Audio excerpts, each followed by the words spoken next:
When I was 26, I made $6 million, and I lost it when I was 28.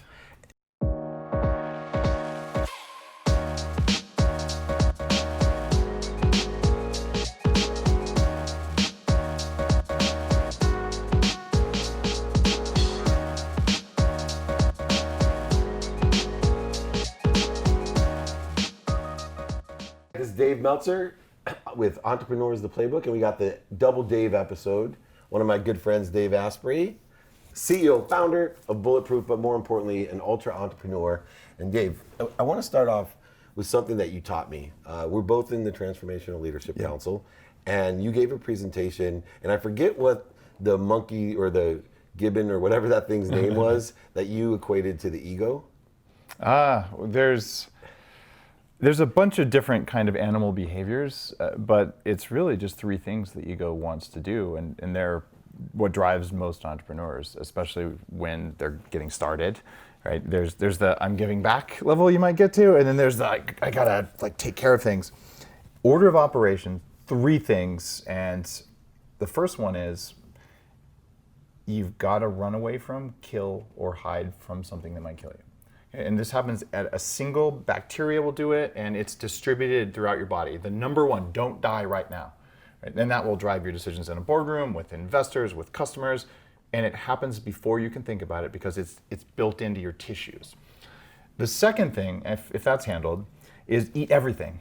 Because if a famine comes, you could die in like a week. Right? So now you're the stereotypical pizza eating entrepreneur, getting fat and all that sort of stuff, right? And the third thing that all life forms have to do after nothing killed them and after they didn't starve, well, it's the third F word. So we had fear, feed, and reproduce.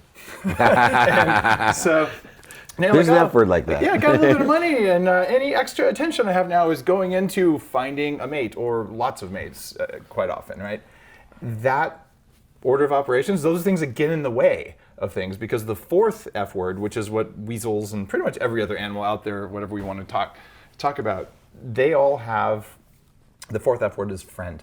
And it's form a community, form a biofilm, make yogurt or kombucha if you're a single cell bacteria, make a pack of animals, or make a company, make a tribe, make a community. And I've studied all that stuff just in my own evolution as an entrepreneur and all the personal development stuff that I've done. But it really is an animal behavior that is common from single-celled up to the largest animals on Earth. And we all do it all in that order. And those three things happen before you can think about it. After those strong urges come onto you, then you'll make up a story about why it really makes a lot of sense to do it. The story's a lie. Wow. And one of the most difficult things is, number one, to be aware of that. And really then even more difficult is how do we act when we are aware of it? You know, so many times, even today, I teach the same things that you do about ego, and I'm sure you probably have this feeling. You're like, did I just do that? You know, and like sometimes I'm on stage teaching thousands of people like here at Thrive, and within 30 minutes, I'm acting in the exact way that I'm teaching people not to. It's a tough one because by design, you're not supposed to see it. This is an automated system to keep meat alive, and you're made out of meat, right? Right. And it believes that if you're in charge, the part of you that you think is you, that you'll probably die, right? And it's sort of true.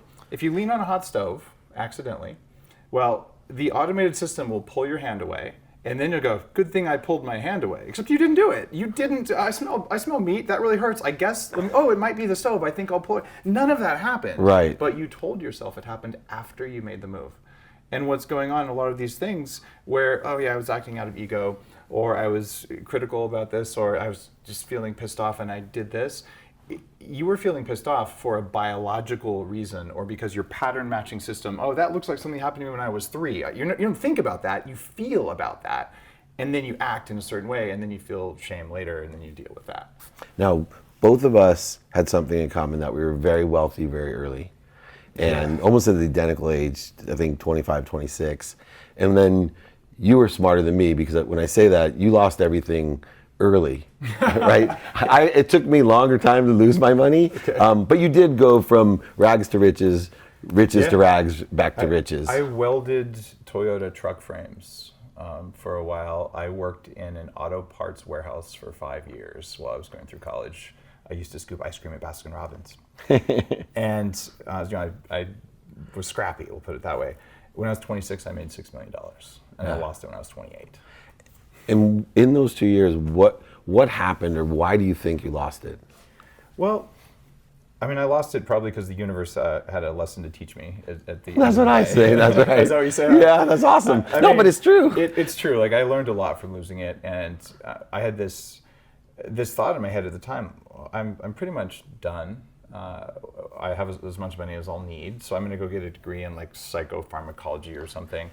But what I didn't do, because of that F word fear, I didn't look at what's the potential downside. I didn't manage what I had effectively, and also there's a certain like level of integrity where, because I had raised in my career to the point where I was in charge of diligence for mergers and acquisitions at a public company, I wasn't allowed to sell my stock because I was blacked out. I could have quit my job and sold everything, which is what any smart person would have done. But here's why I lost the money, and this was the big lesson for me.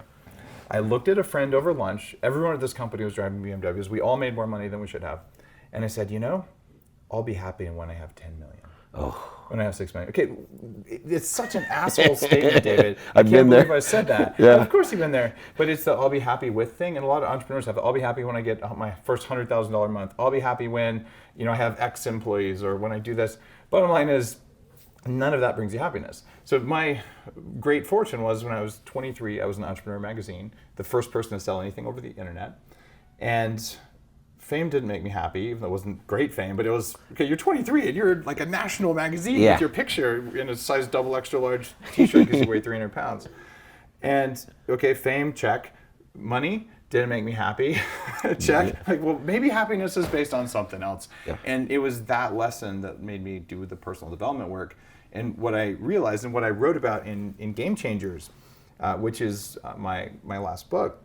You've written 7 books, by the way, in case you want to reach out there. Is it 7? I think so. 5, I think. 5? Well, there's probably another couple little... All right, well, at least 5 books. We'll double check. Yeah, there's 5, and there's a couple other little side book like things. The pamphlets you do with Jack Canfield or something. Yeah, exactly. Something like that. But Game Changers was based on 500 interviews with people who've done big things in the world. Nobel Prize winners, some big entrepreneurs, people who've created new fields of medicine. Just like, all right, you made a mark on the world. Right. Modern day Think and Grow Rich. Yeah. In fact, it's got a lot of that in it. Yeah. And I went through and I boiled it down with a statistician to figure out what do they all agree on. Wow. And created 46 laws along the lines of 48 laws of power from Robert Greene. And Robert Greene's actually a guy I interviewed in here. By the way, you've read 48 Laws of Power. So that's just one of my top business books. I could not have functioned as a 26-year-old when I got to be in our board meetings at a public company. I was not allowed to speak, but I was allowed to sit there. I thought they were crazy pants. Like, it doesn't make any sense. I'm a computer scientist. And when I read that book, it opened my eyes. Oh, there's a dance, and there's politics, and there's all these games going on that were invisible to me. And understanding that at that level has made me a way better entrepreneur, just to understand the things that no one teaches you. Like, you would know this. When you go into a meeting, right, should you show up if you're CEO? And there's actually an equation for that. Of course. And the deal is, if their CEO is there and they're bigger than you, you better get your ass there, right? Now, if they're much smaller than you and their CEO is there and it's the first meeting, you probably shouldn't be there, because if you want to negotiate, like, you need a layer. Bring you in, right? How do you learn that? Like, they don't teach you that in business school. They don't put that in books. But the people who've played the game for a while do it. But 48 Laws of Power helped me understand those dynamics in a major way. And I believe in a spirit of excellence. In fact, I created the podcast to help people identify the spirit of excellence for this very reason of how do we understand what really matters. For example, most people have the attachment syndrome where we put our emotional attachment to something and then we realize, wait a second, that's backwards. I need to put my emotional attachment into the journey of getting I call it the pursuit, right? Yeah. Enjoying the consistent, everyday, persistent, without quit pursuit of our potential or truth. What do you or have you found from Game Changers is that spirit of excellence? Is there one quality that you see or characteristic that statistically is more present in all of those people? One of the 46 laws in here is called never discover who you are. And it's counterintuitive. But what the people who change the game do, they don't just say, I'm going to find out what I am. Because what you might discover is that you actually like to just binge watch Netflix and eat pizza, right? I discovered who I am, and I'm big, right? So what if you decided who you were going to be and you consciously built that? And that's what all of these people have done, right? And some of them, another rule in there is, know your weaknesses. And focusing on your weaknesses will make you weak. It doesn't make you strong. That was another mistake that I made as a young entrepreneur. Like the stuff that makes you tired, that you hate, pay someone else to do it. Like, oh my God, right? But instead you're like, I can't have a weakness. I'll go do all that crappy stuff. I always say find places for weaknesses. Yeah. Because you can take a weakness, put it in a different place, and it's a strength. In fact, SAP is the classic example where they needed people for end user software training. You have to be hyper focused and do the same thing again and again. Something humans hate, except for if you have autism. Right? Exactly. So they hired 40,000 people with autism to test their software. They took a weakness and made it a super strength. Yeah. And that's what you seem to be able to do. It's totally true. And just understanding that if something sucks your energy, you've got to do it. Another thing that stood out from Game Changers, and it's probably 6 of the 46 laws, relate to the importance of community. And this is something I didn't quite get when I was getting Bulletproof off the ground. And I'd been at a whole bunch of tech startups and all that. And there's a tech community. I don't know how we weren't running into each other. It's pretty crazy. Same companies. Yeah, we must have crossed paths probably like a dozen times. But you were just heavier. That's probably right. You wouldn't recognize me. There's a tech community where there's a language in Silicon Valley, and whether you're an infrastructure guy or a software guy or whatever, but there's cliques and there's meetings and there's a movement, right? Yeah. And I was a part of that. But when I started Bulletproof, I had exited tech. I'd been CTO of one of the wristband companies doing human monitoring, and I moved up to Vancouver Island to live on a farm. And the community of entrepreneurs just wasn't really there. And I didn't recognize what was going on there. Like, okay, what's happening? And a dear friend of mine, JJ Virgin, she said, Dave, you need to go to this thing put on by a guy named Joe Polish called the Genius Network. And this is like a $10,000 meeting, and it happens once a year, and it's about 350 entrepreneurs in a room. And they just teach you for 3 days all the stuff that they're doing. And it was so relaxing to go and do that, because I'm like, oh my God, here's people who are at a level above me and some who haven't achieved as much as I have, but they're all, number one, if you can afford $10,000 to go to an event, it's curated, plus Joe's a crazy curator. So I go there and I'm like, oh my God, these are my people. So I can suddenly talk about these things and I can learn at a very accelerated level, and the things that feel like they're big problems to me. I talked to my buddy Ken Newman there, and he's like, and I said, well, who do you go to for help? And he goes, well, when I was building my companies are worth hundreds of millions. He goes, I just went to Jack Welch. I'm like, what? Yeah. But to be able to just chat with guys, like, yeah, he was my mentor for years. We just got to be friends. But I mean, he literally, one time I was having a difficult HR issue, and he hands me his phone and goes, do you want to call and let the person go on my phone or your phone? But to have someone hold me accountable like that, that's why, for me, going to Genius Network was important. And the reason, in fact, I've gone every year, I think for now 6 or 7 years. It's worth going, or a mastermind group of some sort of people who are, at your level or bigger.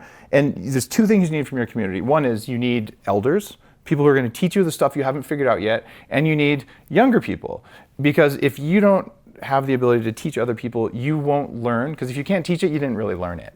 Right? And so you need to be in the middle of this dynamic. And if you're lucky enough and you're just getting started, you can get into one of these groups and you're the guy in the room with the least experience, great. Like, you win, but that's unlikely because the curators are supposed to mix the people. But that's the trick. And I'm a member of 4 or 5 groups like that, and I go regularly, even though I'm running a sizable company.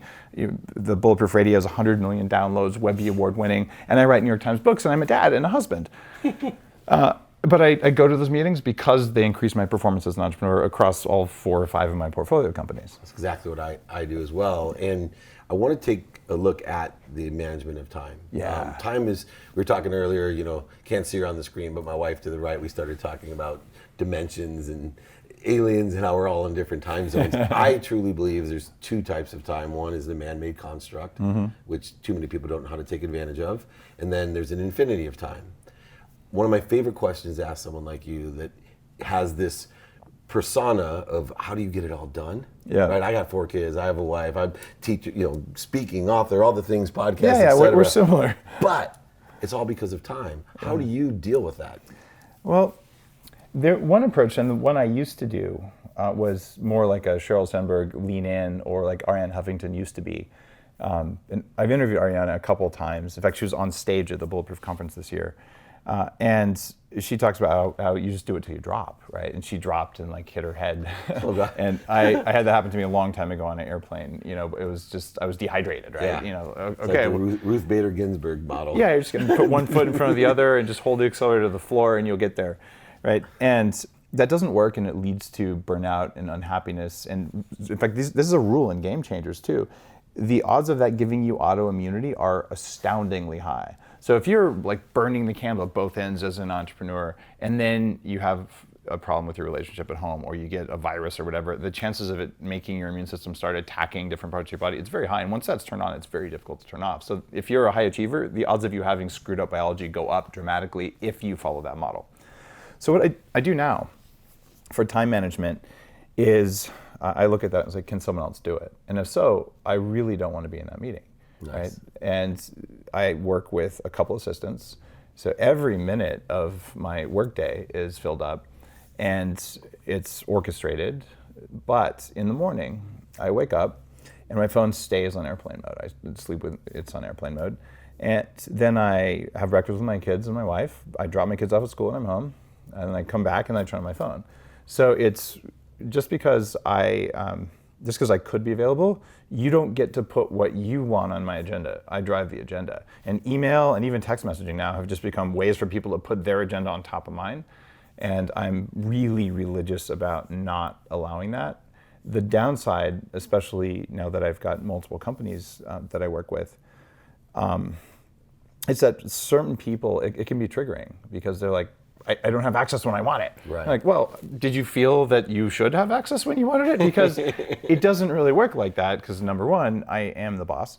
And number two, it's not a personal thing if I say no. It's simply that things you don't know about that were higher priority for our joint mission, they trumped it. And so to have that level of trust and to build that into the culture, that is a challenge. But it's really important. Because if it headed up to me and I had infinite time and infinite cognitive function, I'd love to know what everyone in the company does. I just don't, and I recognize that, and they have a lot of freedom because of that. And prioritization is really interesting. I think the last similarity that I see and want to ask you about is that we both at one time in our lives did not put our health first. Yep. Right? And for me, it was family, then work, and then health. But ironically, if you put family and work in front of your health, health will never come. There's no time to work out. There's no time to eat right. No. There's no time to, because you're always going to want to be with your family and your work, and there's always something to do there. You made a major transformation, and then were able to, what I always say, take your purpose and your passion and figure out how to be profitable with it. Yep. And also empower so many other people to be healthy. You've invented extraordinary products. You've changed the face of nutrition, because people, it's counterintuitive what Bulletproof does. Yeah. And the first time that I saw, I'm like, wait a second. And butter? How could they butter? Right, exactly. How could this actually be? But it works. It works, right? And so, that transformation. How can people understand that? This idea, because it's counterintuitive, that to take off the prioritization of the money side, because like going to masterminds and spending time with your family and turning your phone off. And most importantly, everything that has to be your health, because you can't give what you don't have. And if you're not here, who cares? Mm-hmm. So where did all of that come about for you? I used to weigh 300 pounds. I had arthritis in my knees when I was 14.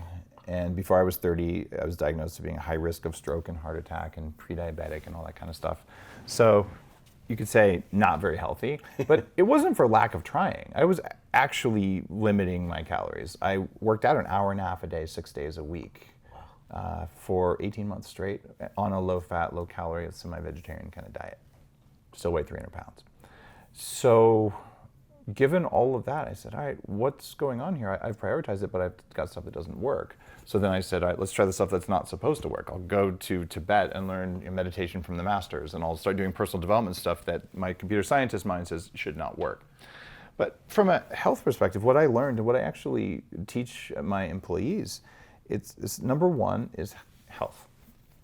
And all of your willpower comes from your biology. And especially for early stage startups, this is getting a little bit metaphysical or something. I love it. But you make a field, and any meditation teacher, any of the people I met in Tibet or Chinese energy masters that I've become friends with, they can sense this stuff. Heck, anyone who's trained can sense that stuff. And it's a feeling, it's all feeling, it's not thoughts. But when you're creating a company, you're putting your energy into the company until it has enough of its own energy. You're manifesting, you're creating.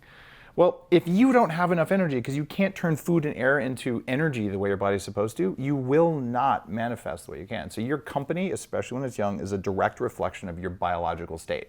That's why you put your health first. And when you do that, you have enough energy to have willpower, to be happy, your neurotransmitters work right, you're less likely to be depressed and anxious and make bad decisions and all that stuff. So the ROI on that is higher than anything you can do. And the second place that you focus is on family. And then work is a close third, right? And that doesn't mean, I'm going to just always put family first, but it means you pick and choose. I love that. I mean, I was invited. Can you repeat that for people? Because I think it's important what you mean by the work is a close third. In other words, you can't be unrealistic and just say, I'm going to my kid's baseball game every single time. It doesn't work. You got to decide what's important. And for me, maybe the best example, I've spoken on Tony Robbins' main stage at Unleash the Power Within, and I got an invitation to speak again. And I said, I'm sorry, it's my daughter's 10th birthday. Like, she's having a party that day. I'm not going to do it. Like, there's 15,000 people screaming fans in the audience, and I'm not going to be on Tony's stage.